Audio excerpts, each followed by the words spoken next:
What we thought was that after discussion around all these different capabilities and so on, we'll round off with a couple of sections around how a tablet is being used at home and then how it is being used at work.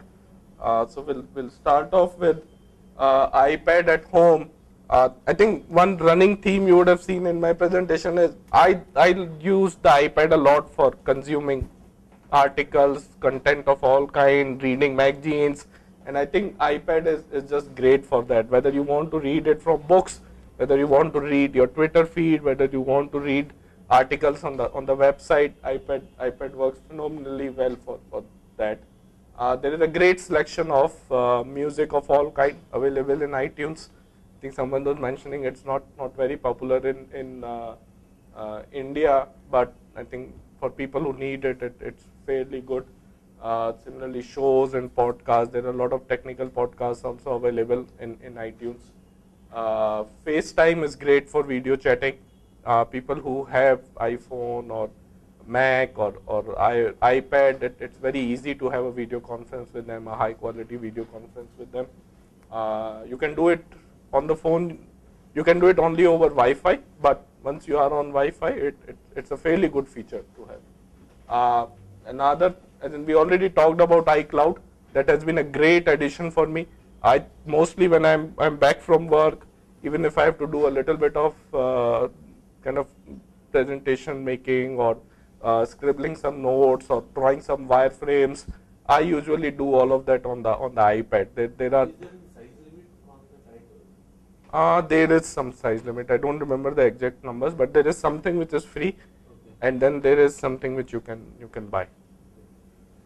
And there is, I think where iPad does very well is there are tons and tons of applications which let you create the kind of documents you want.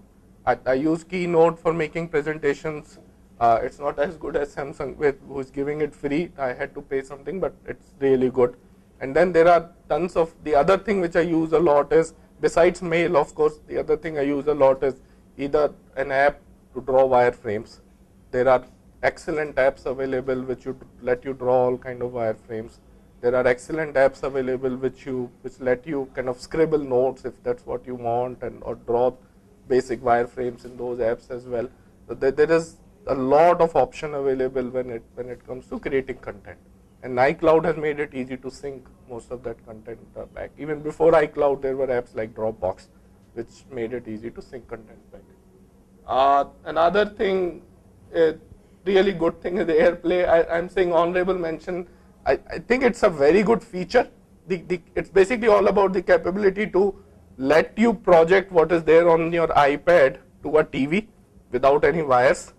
It's just that for that you need Apple TV, and no one uses it in India. I don't use it, but I think for people who use it, they swear by it. And they just love the fact that I'm watching a YouTube video and I can project it on the TV instead of continuing to watch it on the iPad. And finally, again something I touched upon in the very beginning. It's really good for kids as well. It's a one-stop wholesome entertainment center. My daughter is 3 and she does all kinds of things, coloring and scribbling and reading stories and everything you can think of she does on this. And there's just so many options available for kids that it's a very good family entertainment center, one single device by itself. Sorry. Yeah, so before I hand over to Vineet, I think the only problem I can say this thing has at home is sometimes the accessories are expensive. To project it on the TV, you need an Apple TV, which is not an accessory really, but it's an expensive piece of equipment. To get HDMI out of it, you'll need a simple cable, but that cable is not cheap. So whatever you want to do, whatever add-ons you want, there are options. It's just that they aren't really cheap and economical, at least in the Indian context.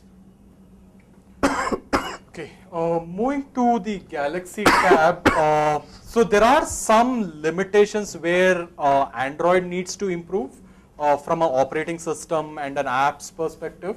But overall put together, I think along with the hardware, the good hardware specifications of the device, it ends up being a very good gaming and entertainment device overall. So you can play very good quality games, you can view high quality videos, browsing experiences very good. So I think that overall package is what comes up as being good. You can also take decent quality photos, video chats is really great. We had touched upon the Google apps which are available, lots of Google apps. There is also lots of apps that are free. What I've found is that there are some apps which for App Store for iPad may be paid, but here they are free because they are driven out of advertisements, which is Google's native core capability. So that's why lots of more free applications. At the end of the day, I think it's also philosophical that it's freedom for the end user. As an end user, I can download applications from the web. I don't have to be stuck to the App Store. So I think it's more a philosophical thing than really a real thing, given that there is so much of choice currently on App Store.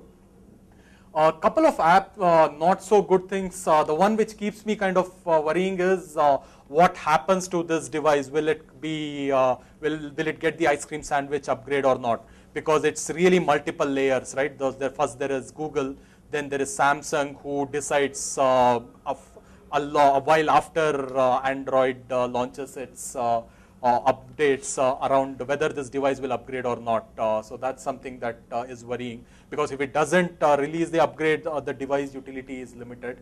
The other thing which also is not so good is the apps are not certified. So you kind of think about twice before downloading any applications, before you giving it to your kids to download applications for free. So those are a couple of not good things. But overall, I think from a personal user perspective, for me to use, it's a very good experience with the device as a overall.